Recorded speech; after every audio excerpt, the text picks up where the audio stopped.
goosebumps when I saw it. My presentation, my data, my project, the breakthrough that had consumed 6 months of my life, late nights, missed dinners, endless revisions, was illuminated on the screen at the front of the room, but I wasn't the one presenting it.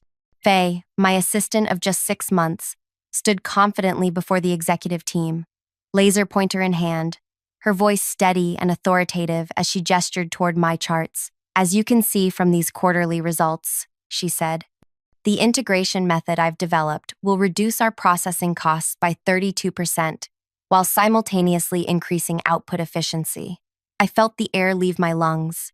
My integration method, my cost reduction analysis, my efficiency metrics. I gripped the back of an empty chair, my knuckles turning white. This couldn't be happening. Not after everything I'd sacrificed for this project. CEO Brighton leaned forward, clearly impressed. These projections are remarkable, Faye. You've exceeded our expectations. Thank you, she replied with practiced modesty.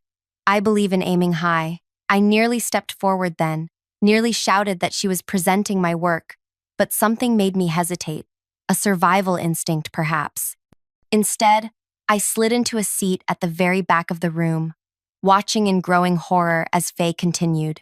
Unfortunately, she lowered her voice conspiratorially, there have been significant leadership inconsistencies with this project that I've had to quietly correct. I've been working behind the scenes for months to keep things on track. The executives exchanged glances. Chief Financial Officer Thea nodded knowingly. We've noticed those leadership concerns, Thea said, her eyes briefly scanning the room. Your initiative is definitely noted, Faye. My stomach clenched. They'd been discussing me. They believed her. I simply couldn't stand by and watch such promising work be mismanaged, Faye continued, her expression a perfect mask of professional concern. The potential impact was too important. I felt dizzy. This wasn't improvised. This was calculated, planned. She'd been undermining me systematically while I'd been trusting her, mentoring her, fighting for her housing allowance when she claimed she couldn't make rent, arranging specialized training when she expressed interest in growing her skills. I'm particularly excited about the implementation timeline, Faye continued, clicking to the next slide. My timeline, accelerated by impossible margins. We can begin rollout next month and achieve full implementation within 60 days. That's significantly faster than previous estimates, Operations Director Penn noted, raising an eyebrow. Previous approaches were unnecessarily cautious, Faye replied smoothly. With the right leadership, we can move much more efficiently. The words cut through me like physical pain. For months, I'd carefully explained to these same executives why rushing implementation would risk quality and sustainability. I'd shown them the data. I'd created contingency plans, and now Faye was casually dismissing all that careful work as unnecessarily cautious, and they were nodding along. I'd like to acknowledge the team members who assisted with data collection, Faye said, displaying a slide with several names, none of which included mine. Their contributions were valuable. My name had been erased. 6 months of my innovation, my leadership, my career, gone. The room broke into applause as Faye concluded her presentation. Several executives stood, approaching her with congratulations and follow-up questions. No one noticed me sitting frozen in the back row, my world collapsing around me. I remained there, barely breathing, as the meeting continued to other agenda items. I couldn't process what had just happened. How long had she been planning this? How had I missed the signs? As the meeting concluded, I slipped out before anyone could see me. I needed space to think, to understand what had just happened and what it meant for my future at the company. In the hallway, I heard Brighton's voice around the corner. Faye, I'd like you to join the leadership lunch today. We should discuss your future here. I'd be honored, Faye replied warmly. I ducked into a supply closet as they passed, not ready to face either of them. Through the crack in the door, I caught a glimpse of Faye's face. There was no guilt there, no conflict, only triumph. As their footsteps faded, a cold certainty settled in my chest. This wasn't just about a stolen presentation. This was a calculated takedown. And if I didn't act quickly, it would be complete.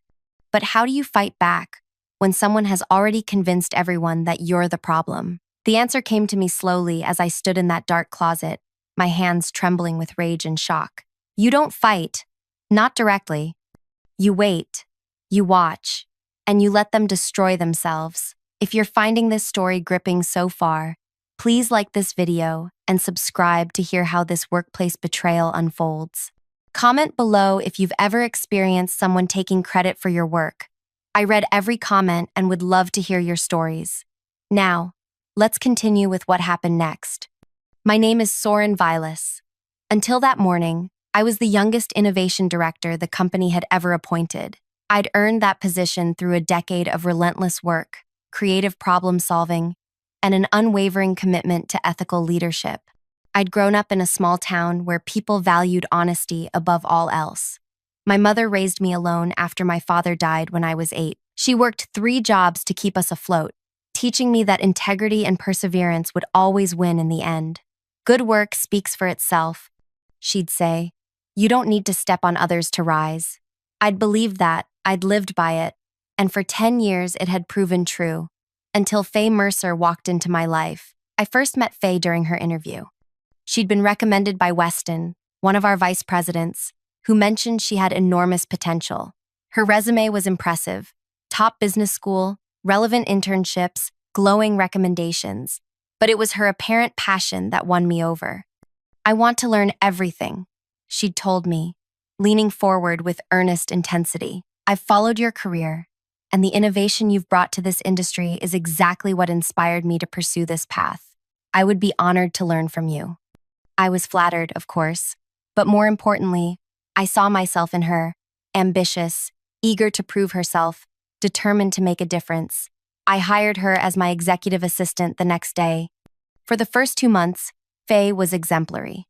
She arrived early, stayed late, asked insightful questions, and completed tasks with remarkable efficiency. She organized my chaotic schedule, streamlined our department's communication process, and even created a more effective system for project tracking. The team loved her. You struck gold with that one, my colleague DM told me over lunch one day. Most assistants just wait to be told what to do. She actually thinks ahead. I agreed. I began including Faye in more meetings, giving her greater responsibility, introducing her to key stakeholders across the company. I wanted her to grow. I believed in developing talent. When she mentioned struggling with housing costs 3 months in, I personally advocated for her to receive the housing allowance typically reserved for manager-level employees.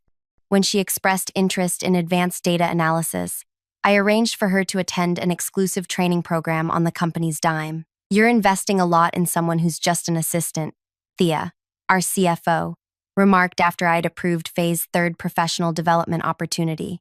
She won't be just an assistant for long, I replied confidently. She's going to be a star here. I'm just making sure she has the tools she needs. Thea gave me a curious look. Just make sure you're not training your replacement, she said. I laughed it off as typical CFO paranoia. Meanwhile, the integration project had become my primary focus. The company needed to revolutionize our processing system to remain competitive, and I developed an approach that could transform our entire operation model. The executive team had given me 6 months to prove the concept, with quarterly updates required. The first 2 quarterly presentations had gone well. The executives were cautiously optimistic but wanted more data before fully committing to the new approach. I understood their hesitation. This was a significant shift that would affect every department. I needed the final quarterly presentation to be irrefutable, compelling enough to secure full funding for implementation. I worked obsessively, often sleeping in my office. Faye frequently joined these late nights, bringing dinner, offering insights, helping refine the presentation. This is going to change everything, she'd say, her eyes bright with excitement as we reviewed the latest results. They won't be able to say no. I trusted her completely. She'd become not just my assistant, but my collaborator, my sounding board, someone who seemed to share my vision and values. One evening, about 2 weeks before the final presentation, I returned from a brief coffee break to find Faye at my computer. Sorry, she said, quickly closing whatever she'd been looking at. I was just checking if those processing numbers had come in yet. No problem, I replied, thinking nothing of it. We'd long ago reached the point where such boundaries seemed unnecessary between us. Any updates from the test run? Not yet, she said, gathering her things. I'm actually heading out a bit early tonight if that's okay. Dinner with an old friend from college. Of course, I said. You've been putting in too many extra hours anyway. Enjoy your evening. She smiled warmly. You're the best boss anyone could ask for, Soren. As she left, I noticed she'd forgotten her notebook, a sleek leather journal she carried everywhere. I picked it up, intending to place it in her desk drawer for safekeeping. It fell open as I lifted it, revealing a page filled with notes. What caught my eye wasn't the content but the heading, Executive Committee Meeting Notes. A meeting I hadn't been aware of. A meeting my assistant shouldn't have been attending without me. I hesitated, my finger holding the page. Reading someone's private notes felt wrong, against everything I believed about professional respect. But something felt off. I scanned the page quickly and felt my blood go cold. Discussed concerns about Soren's project management, acknowledged leadership weaknesses, suggested more direct oversight. Below that, Brighton receptive to alternative leadership structure. Weston, supporting transition plan. Need to demonstrate clear superiority in next presentation. And finally, underlined twice. Accelerated timeline key to securing position. Promise big, adjust expectations later if necessary. I closed the notebook with shaking hands and returned it to her desk. That night, I couldn't sleep. Was I misinterpreting innocent notes? Was there a reasonable explanation? The next morning, I watched Faye carefully. She was the same as always.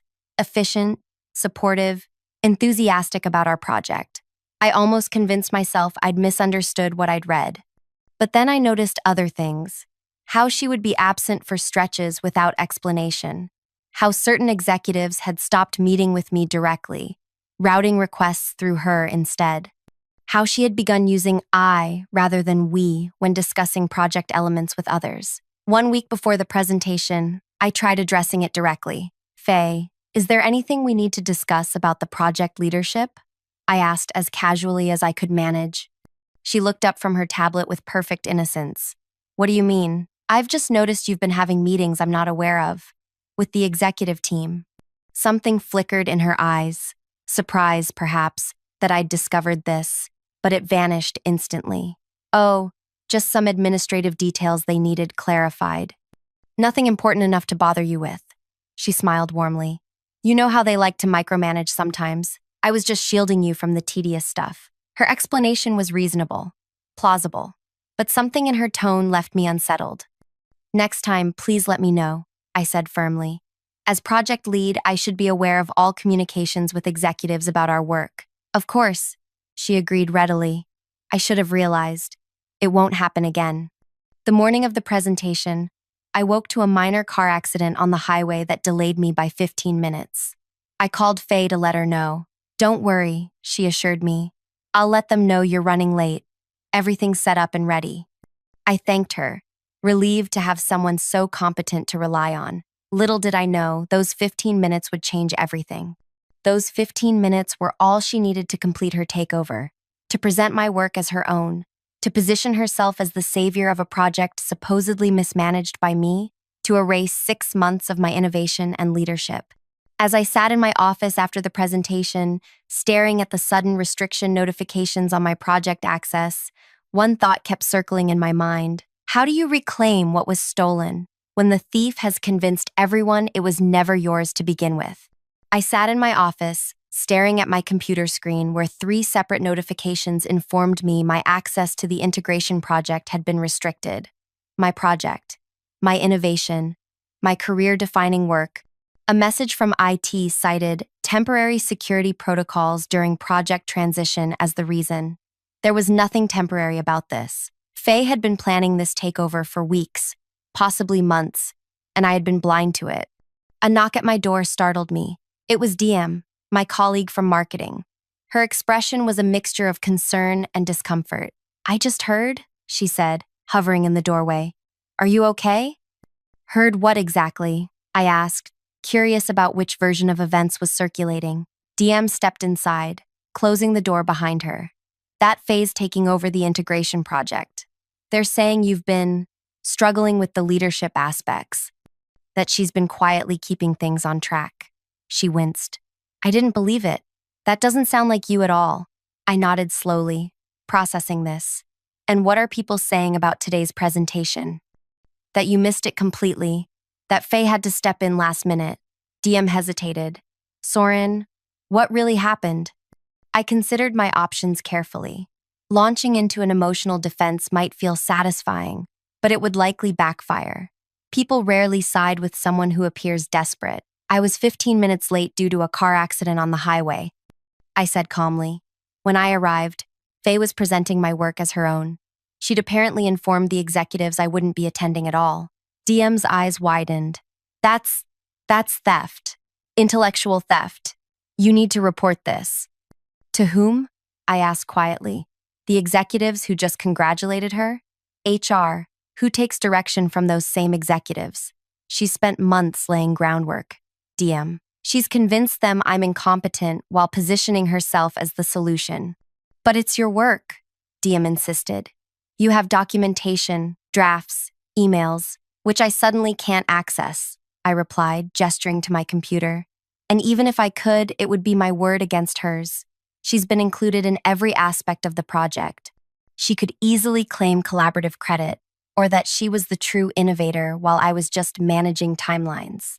DM sank into the chair across from me. This is insane. What are you going to do? That was the question, wasn't it?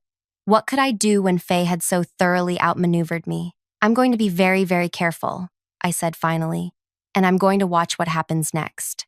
After DM left, I began methodically downloading what information I could still access to my personal drive. Not the project itself, those permissions were already revoked, but peripheral data, meeting minutes, general communications, previous presentations.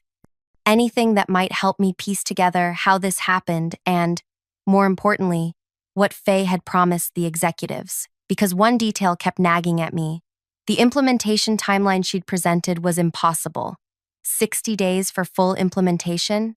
We'd determined months ago that 6 months was the absolute minimum for a safe, effective rollout. The technical infrastructure alone would take 12 weeks to properly test. Faye hadn't just stolen my work. She'd made promises that couldn't be kept. As I was gathering these materials, my desk phone rang. It was Brighton, the CEO, asking me to come to his office. My heart raced as I made my way there, uncertain what to expect. Brighton wasn't alone. Thea, the CFO, was there too, along with Penn from operations. Their expressions were professionally neutral, never a good sign. Soren, Brighton began after I'd taken a seat. We wanted to discuss the integration project with you directly. I nodded, waiting. Let them show their hand first. We understand there was some confusion today about the presentation, he continued carefully. Faye indicated you were dealing with some personal matters and wouldn't be able to attend. I was delayed by a traffic accident, I corrected calmly. I called Faye to let her know I'd be 15 minutes late. When I arrived, she was presenting the project as her own work. The executives exchanged glances. That's concerning, Penn said slowly. However, Faye has been providing us with regular updates on the project for several weeks now. She's raised some legitimate concerns about the implementation approach. What concerns specifically? I asked. Your timeline was overly cautious, Thea said. 6 months for implementation is excessive. Faye has outlined how we can achieve the same results in 60 days. That timeline is impossible, I stated flatly. The system integration alone requires 12 weeks of testing to ensure data integrity. Rushing implementation risks critical failures across all departments. Faye believes those estimates are padded, Brighton replied. She suggested your approach was unnecessarily risk-averse. I took a careful breath. May I ask how long Faye has been discussing these concerns with you, and why I wasn't included in those conversations? Another uncomfortable exchange of glances. She first approached Weston about 6 weeks ago, Brighton admitted. She expressed concern that you might take criticism personally, given your investment in the project. She suggested we allow her to work with you behind the scenes to address the issues. 6 weeks. While I was working 16-hour days to perfect this project, Faye had been systematically undermining me. I see. I said, keeping my voice steady. And did anyone consider verifying these concerns with me directly? We intended to discuss it after seeing the final presentation, Penn said. But your absence today raised additional concerns about commitment. The trap was elegant in its simplicity. By making me appear absent for the presentation, Faye had confirmed every doubt she'd planted. What happens now? I asked. We believe the integration project needs new leadership, Brighton said. Faye has demonstrated exceptional initiative and a clear vision for implementation. We're appointing her as project lead effective immediately. I nodded slowly, processing this. And my role? We value your contributions, Thea said smoothly. We'd like you to support the transition, and then perhaps explore other opportunities within the company that might better align with your methodical approach. Translation. I was being sidelined. The project I'd created was being handed to my assistant, and I was being pushed toward the exit. I understand, I said, rising from my chair. Will there be anything else? They seemed surprised by my calm acceptance. They'd clearly expected anger, defensiveness, perhaps even tears, emotional reactions that would further confirm Faye's narrative about my unsuitability for leadership. That's all for now, Brighton said. We'll set up a transition meeting tomorrow. I nodded and left the office, my mind racing. In the hallway, I nearly collided with Faye herself. She was emerging from a meeting room with Weston, both of them laughing about something. Her smile flickered only momentarily when she saw me, then returned with practiced warmth. Soren, I was just looking for you. Do you have a moment to discuss the transition timeline? The audacity was breathtaking. Of course, I replied with professional courtesy. Your office? Or mine? Mine might be better, she said. I have all the updated materials there. Her office, which until this morning had been a small workspace adjacent to mine, suitable for an assistant. She'd already moved into a larger office down the hall, one previously occupied by a senior manager who'd left the previous month. She'd been planning this down to the office arrangements. As we walked, Weston called after her. Don't forget our dinner meeting tonight, Faye. The client is excited to meet the new project lead. She waved acknowledgement, then turned back to me with a sympathetic expression that never reached her eyes. Change can be difficult, she said as we entered her new office. But I want you to know I value everything you've taught me. I sat across from her desk, my project materials already arranged on her shelves, her name already on the door. How long have you been planning this, Faye? I asked quietly. She tilted her head, considering whether to maintain the pretense. Then she shrugged slightly. Does it matter? It's done. I'm curious about the strategy, I said. Professional interest, you might say. A small, satisfied smile played at her lips. From the beginning, if you want the truth. The moment I researched you before my interview, I knew you were the perfect stepping stone. Brilliant but trusting. Innovative but conflict-averse. You create value but don't know how to claim it. She leaned forward.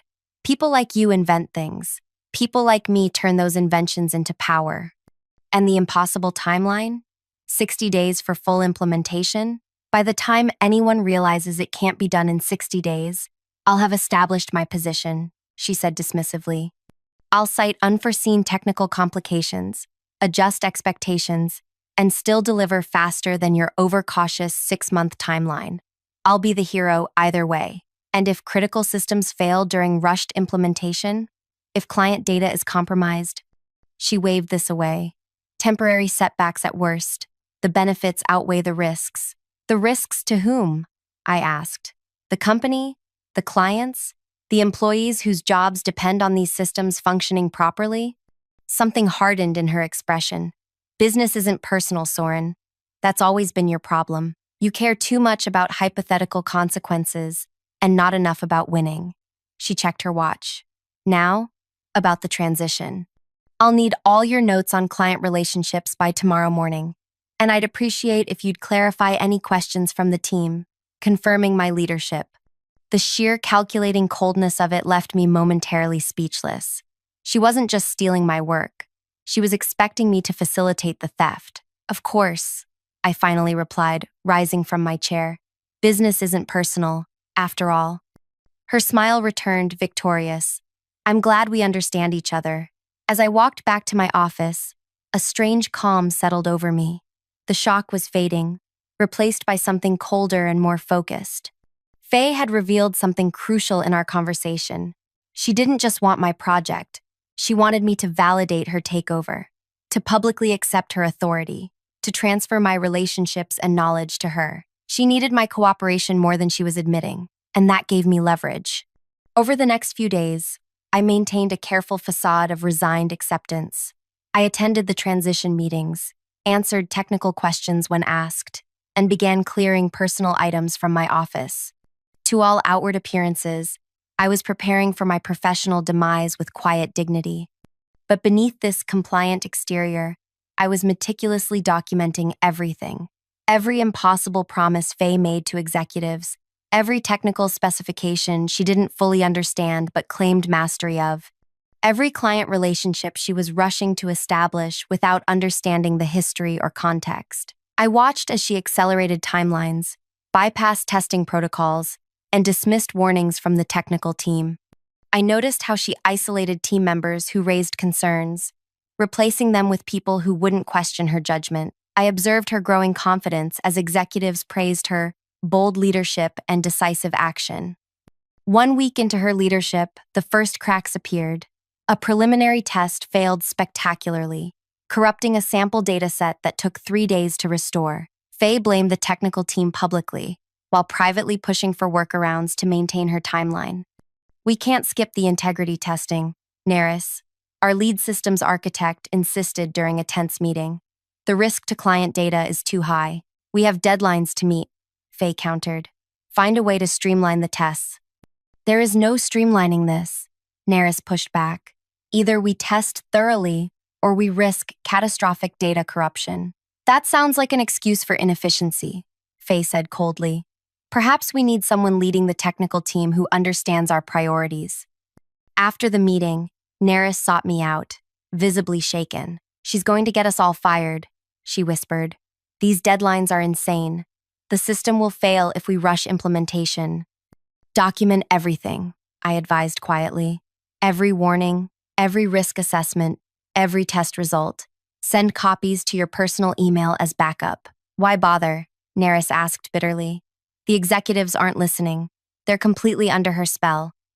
"They won't be forever," I said, "especially when promises aren't kept." By the end of the second week, Faye had committed to 3 major clients that their portions of the integration would be completed within 30 days. She'd promised the board a preliminary success report by the same deadline. She'd begun taking credit for additional innovations that had nothing to do with the original project. She was overreaching, dramatically.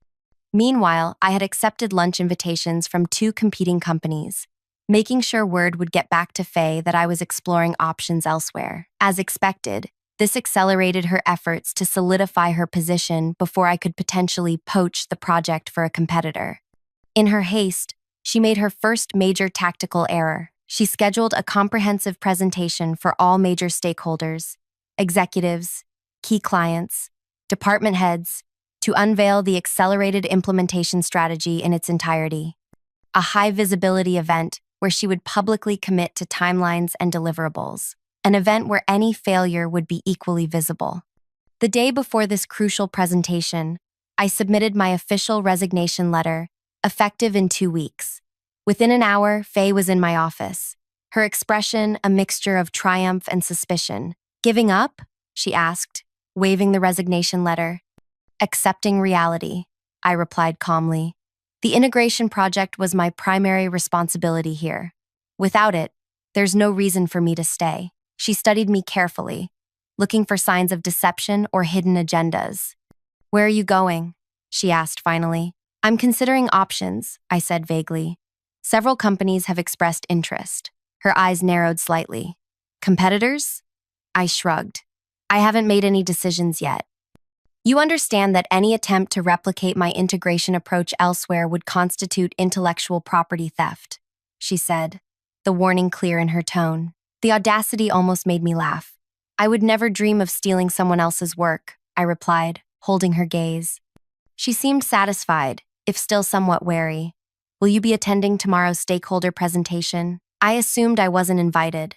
On the contrary, she said with manufactured generosity, I think it would show good leadership transition for you to be there, supporting the project's evolution. Translation. She wanted me visible but silent, my presence serving as tacit endorsement of her leadership. In that case, I'll be there, I agreed. That evening, I received an unexpected call from Brighton. I wanted to check in personally, he said, his tone more informal than in our previous conversation.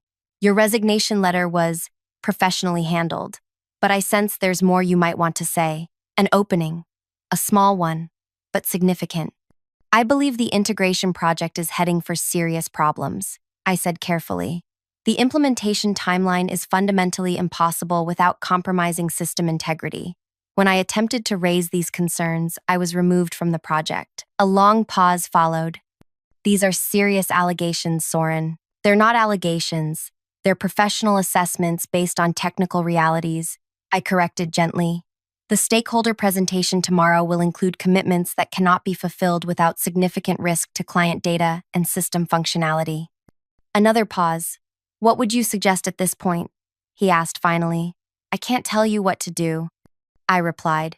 But if I were in your position, I would listen very carefully to what's promised tomorrow, and I would have contingency plans ready when those promises prove impossible to keep. After we hung up, I sat in my darkened apartment, reviewing my own contingency plans. Brighton's call suggested the first hairline fractures in Faye's carefully constructed narrative. He was uncertain enough to reach out directly, bypassing both Faye and HR protocols. It wasn't much, but it was something. A small opening in the fortress she'd built. Tomorrow would determine whether that opening was enough. The stakeholder presentation was scheduled for 10 a.m. in the main conference center. I arrived early, choosing a seat toward the back where I could observe without being immediately visible. Gradually, the room filled with executives, department heads, key technical staff, and representatives from our major client companies. Faye worked the room masterfully, greeting each person with personalized attention, projecting absolute confidence. She dressed impeccably in a power suit that eerily mimicked Brighton's signature style, a subtle visual alignment with the company's leadership. As the presentation began, I watched the faces around me, the executives, eager for the promised revolutionary results, the clients, excited about accelerated timelines, the technical team, tense with the knowledge of what was being promised versus what was possible, and Faye, radiant with triumph as she stood before them all, presenting detailed timelines, technical specifications, and business projections, ACL, all impossible, all destined to fail, and all stolen from my work, but stripped of the safety measures and realistic timeframes I'd built in. I remained perfectly still, my expression neutral, as she confidently promised deliverables that would require breaking the laws of physics to achieve. I made no reaction when she claimed proprietary innovations that I had developed. I showed no emotion when she presented implementation schedules that bypassed critical safety protocols. I simply waited. And then, as she opened the floor for questions, the moment I'd been anticipating arrived. Linval, the CEO of our largest client company, stood up. So, our product launch on the 15th is confirmed? Your previous message guaranteed it. Absolutely, Faye nodded confidently. Orla from our second largest client rose next. And our specifications require the enhanced security capabilities you promised? The ones that exceed industry standards? Of course, Faye assured her smoothly. Those enhancements are central to our approach. Then Kai, representing our newest major client, stood. We've already announced our expansion based on your guaranteed timeline. Our shareholders have been informed of the integration date. There can be no delays. As I've promised, we'll deliver, Faye said, her smile unwavering. From my seat, I could see Neris and the technical team exchanging alarmed glances. These weren't general promises anymore. These were specific commitments with precise dates and deliverables, being confirmed on the record in front of everyone who mattered. Penn, our operations director, frowned slightly. These timelines don't align with the capacity discussions we had last quarter. I've developed innovative workarounds, Faye insisted. Can you explain those workarounds in technical detail? Penn pressed. The integration points you're describing typically require extensive testing phases. This was the moment. The technical question she couldn't answer without revealing either her ignorance or the impossibility of her promises. As Faye began a circular explanation, heavy on business jargon, but light on technical specifics, I saw Brighton watching her with growing concern. He glanced around the room, his eyes eventually finding me in the back row. The fortress was beginning to crumble. Faye's explanation grew increasingly convoluted as she attempted to answer Penn's technical question. I could see the confusion spreading across the room, executives exchanging glances, technical team members shifting uncomfortably, clients leaning forward with growing concern. Perhaps a specific example would help, Penn suggested, his tone professional but pointed. Walk us through how you'll achieve the security integration for Orla's specifications while maintaining the accelerated timeline. Faye smiled confidently, but I noticed a slight tension around her eyes. Of course, we'll utilize advanced parallel processing to compress the testing phase while maintaining integrity checks through automated validation sequences. It sounded impressive if you didn't understand the technical impossibility of what she was describing. Several members of the technical team were now openly exchanging alarmed looks. That's not possible with our current infrastructure, Neris said suddenly, unable to contain herself. Parallel processing can't replace sequential security validation without compromising data integrity. I've developed proprietary methods to overcome those limitations, Faye countered smoothly. Methods that weren't previously considered. What methods specifically? Brighton asked, his expression now openly concerned.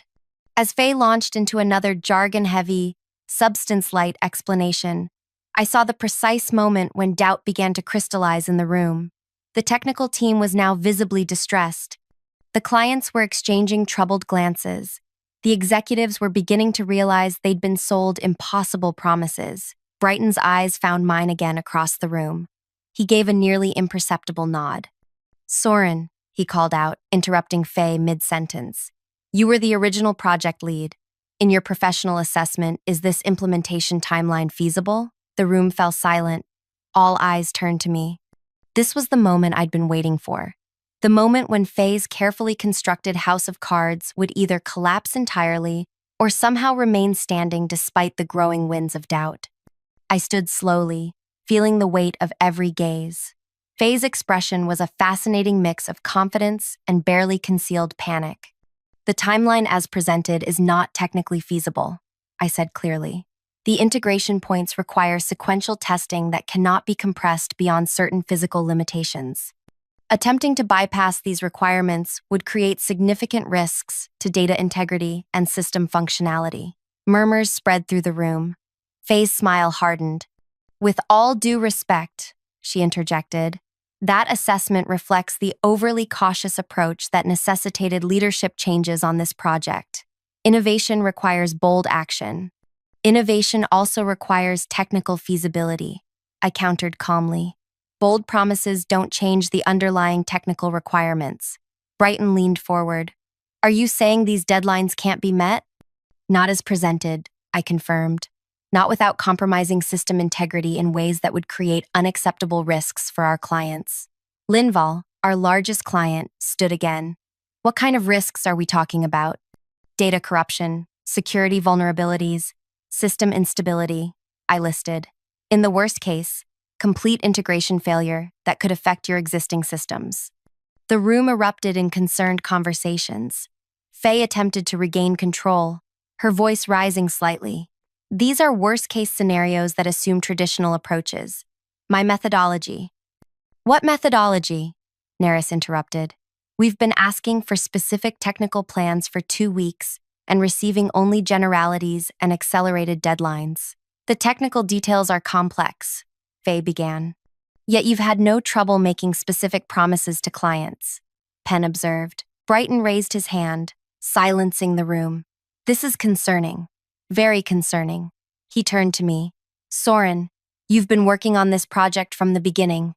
Is there any viable path forward that could satisfy our clients' needs? This was the opening I'd been waiting for.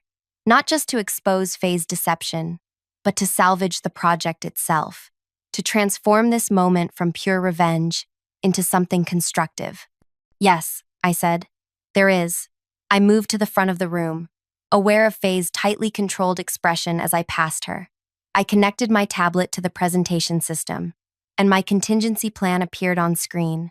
This is a revised implementation approach that maintains the core innovations of the original project while establishing realistic timelines. It won't deliver everything in 60 days, but it will provide phased implementation with guaranteed deliverables at each stage. I walked through the plan methodically, highlighting how each client's most critical needs would be addressed first, with complete integration following a responsible timeline. This approach reduces risk while still accelerating our original 6-month timeline to 4 months. It's ambitious but technically sound. The room grew quiet as I finished. Brighton looked to the clients. Would this phased approach work for your needs? After some discussion, all 3 client representatives agreed that the revised timeline would be acceptable if the critical first phase deliverables were guaranteed. They can be, I confirmed. We've already completed the foundational work. What we can't do is rush the integration points without creating unacceptable risks. Brighton nodded slowly, then turned to Faye. How do you respond to this alternative approach? Her composure was remarkable, even now. It's unnecessarily conservative. My approach? Your approach doesn't actually exist, does it? Brighton interrupted, his tone hardening. There are no proprietary methods or innovative workarounds, are there?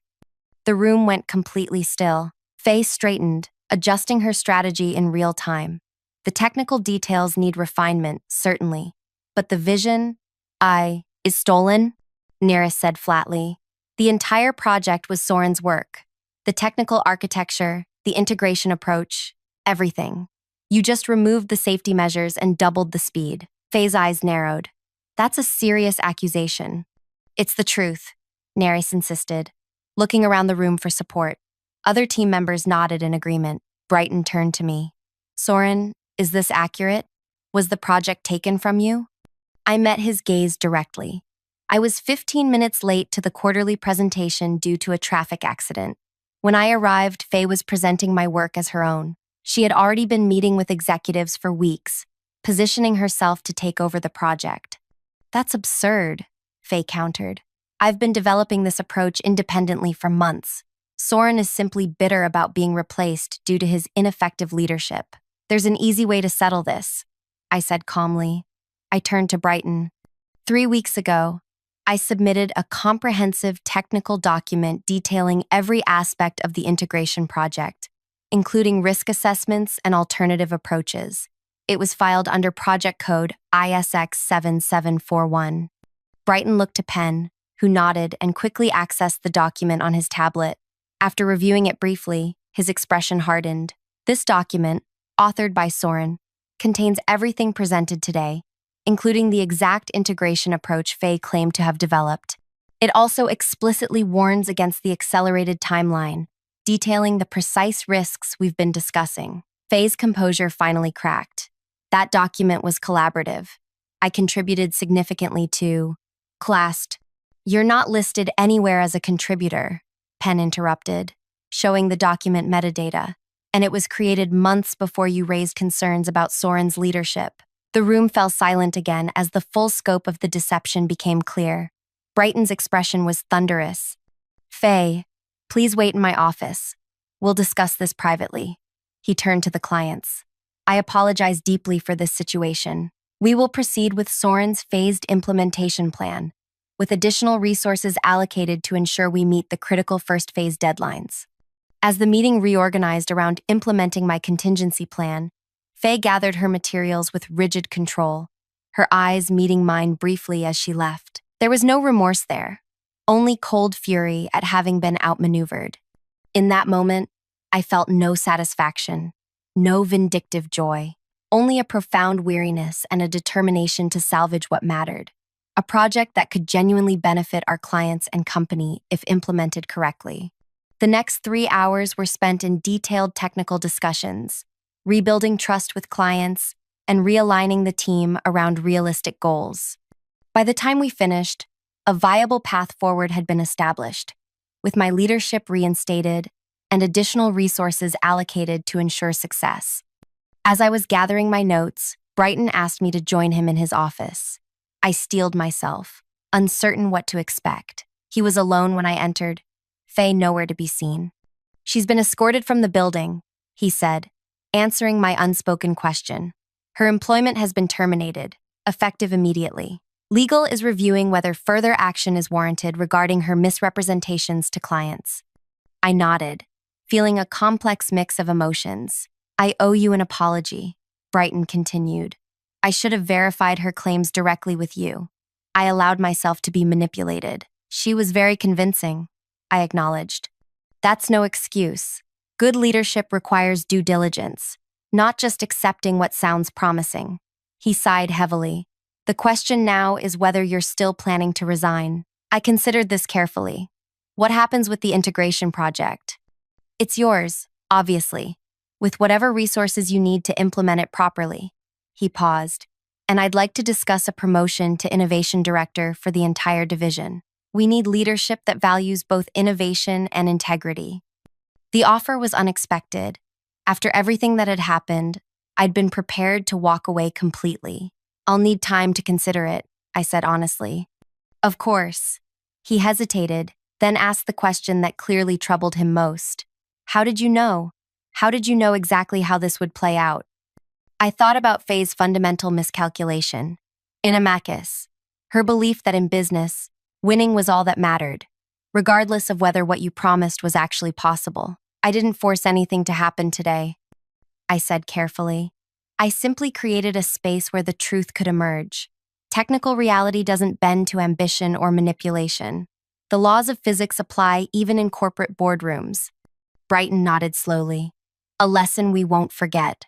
The question is whether you're willing to stay and help us remember it." As I left his office, I passed the now empty workspace that had briefly been Faye's executive office. The nameplate had already been removed.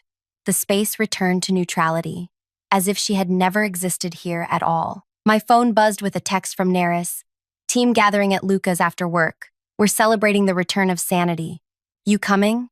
I smiled slightly. Perhaps there was something worth rebuilding here after all. In the end, Faye's fundamental error wasn't stealing my work or making impossible promises. It was believing that perception could permanently override reality, that if you controlled the narrative skillfully enough, you could make others believe anything, indefinitely. But reality always reasserts itself eventually. Data integrity requirements don't vanish because they're inconvenient. Technical limitations don't disappear through confident presentations. Truth finds its way to the surface, especially when someone is patient enough to create the conditions for it to emerge. As I walked toward the elevator, I passed the conference room where other teams were working. Through the glass, I could see people collaborating, challenging ideas respectfully, building on each other's strengths. That was how real innovation happened, not through manipulation and theft, but through genuine collaboration and integrity. My revenge, if you could call it that, hadn't been about destroying Faye. It had been about creating a moment of clarity where truth became undeniable, where promises collided with reality in front of everyone who mattered. Sometimes the most effective response to deception isn't a counter-deception, but simply a patient commitment to truth. Sometimes you don't need to fight fire with fire. You just need to wait for the fire to run out of oxygen. And sometimes, the best revenge isn't revenge at all. It's restoration. If this story resonated with you, please hit the like button and subscribe for more powerful workplace narratives. Have you ever faced a situation where patience and truth prevailed over manipulation? Share your experiences in the comments below. Your story might help someone else facing a similar challenge. Remember, in a world where deception often seems to win, integrity still matters. Thanks for listening.